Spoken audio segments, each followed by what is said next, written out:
Hello friends. तो आप देखकर समझ ही गए होंगे कि आज हम क्या बनाने वाले हैं। जी बिल्कुल, आज हम बनाएंगे दही से पूरी। तो इसे हम कैसे बनाते हैं चलिए देखते हैं। तो हम सबसे पहले पूरी बनाएंगे। तो हमें चाहिए 2 कटोरी सूजी और 1 कटोरी आटा। जितनी सूजी लेंगे उसका आधा हम आटा ले लेंगे।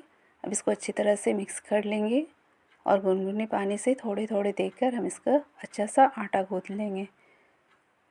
ना ज़्यादा सख्त गूँथना है और ना ज़्यादा मुलायम, मीडियम। तो हमारा ये डो तैयार हो गया है। चलिए अब इसे हम रेस्ट होने के लिए छोड़ देते हैं 10 से 15 मिनट। अब हम आगे के स्टेप की ओर बढ़ते हैं। कुछ ड्राई मसाले तैयार कर लेते हैं। तो इसके लिए हमें चाहिए 1 चम्मच ज़ीरा, 1 चम्मच धनिया और सूखी लाल मिर्च। अब इसे पैन में देकर अच्छे से रोस्ट कर लेना है। ये अच्छे से रोस्ट हो जाने के बाद मिक्सी जार में से पीस लेंगे। ये हमारा पाउडर तैयार हो गया है। अब बढ़ते हैं हम नेक्स्ट स्टेप की तरफ। स्टफिंग के लिए तो हमें चाहिए आलू, चने। इसे हम कुकर में डाल देंगे। फिर डालेंगे पानी और थोड़ा नमक डालकर ढक्कन लगाकर इसे 3 से 4 सीटी होने तक के लिए पका लेंगे। तो अब हम बनाएंगे चटनी। तो चटनी बनाने के लिए हमें चाहिए धनिया, पुदीना, लहसुन, 3 से 4 हरी मिर्च। इसे काट कर हम इसमें डाल देंगे। अब इसे हम पीस लेंगे, चटनी तैयार कर लेते हैं। अब हम बनाते हैं इमली की चटनी। इमली की चटनी बनाने के लिए हमें चाहिए इमली। 1 घंटे के लिए मैंने इसे भिगो दिया था। अब इसे अच्छे से मथ लेंगे। तो फ्रेंड्स चलिए हम इसे मथ लेते हैं। मथने के बाद हम इसे छान लेते हैं। तो ये हमारा तैयार हो गया है इमली का पानी। अब हम इसकी चटनी तैयार करते हैं। तो सबसे पहले हमें चाहिए पैन, उसमें डालेंगे हम तेल।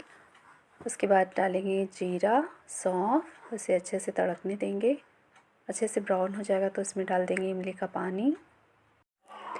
अब हम इसे अच्छी तरह से मिला लेंगे।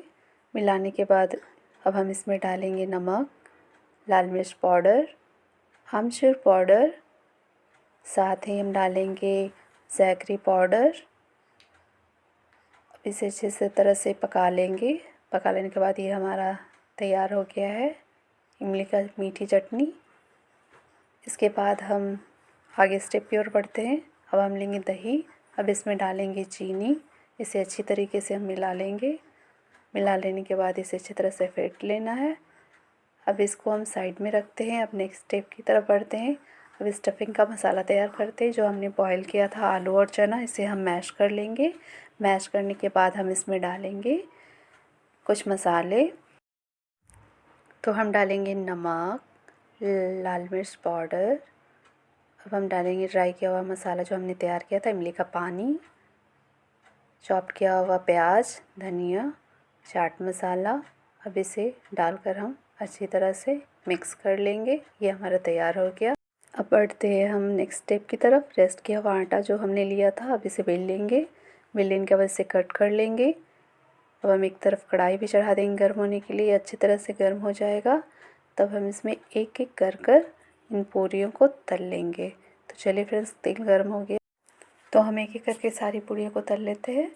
तो जब एक तरफ गोल्डन ब्राउन हो जाए तो हम इसे पलट देंगे और क्रिस्पी होने तक इसे फ्राई करेंगे। उसी तरह सारी पूरियों को हम तल लेते हैं। हाँ, एक बात का ध्यान देना है इसमें कि जब हम पलटने के पहले इसे तेल के ऊपर इस तरह से डालते चले जाएंगे ताकि वो क्रिस्पी बने रहे। तो पलट देंगे। अब उसी तरह हम इसे तलते चले जाएंगे। अभी हमारा ये तैयार हो चुका है सारी पूड़ी। अब हम प्लेटिंग करते हैं। सारी पूड़ियों को हम तोड़ लेंगे।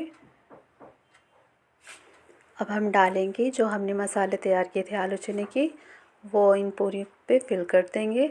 तो चलिए हम सारी पूड़ियों में ये फिल कर देते हैं। अब डालेंगे दही। दही डालने के बाद हम डालेंगे इमली की चटनी।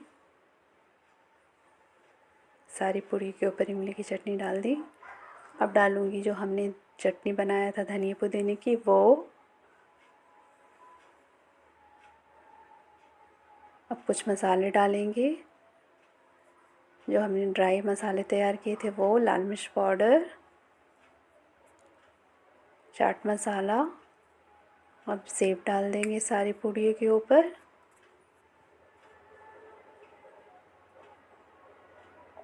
और फिर से हम डालेंगे दही और इमली की चटनी सारी पूड़ियों के ऊपर। अब डालेंगे चॉप्ड किया हुआ प्याज और हरे धनिए से गार्निश कर देंगे। और सबसे मेन अनार दाना। अब ये हमारा दही सेव पूरी तैयार हो गया। फ्रेंड्स देखिए कितना चटपटा यम्मी दिख रहा है। तो आपको ये कैसा लगा दही सेव पूरी, मुझे कमेंट में ज़रूर बताइएगा। लाइक एंड सब्सक्राइब कर दीजिएगा। Okay bye.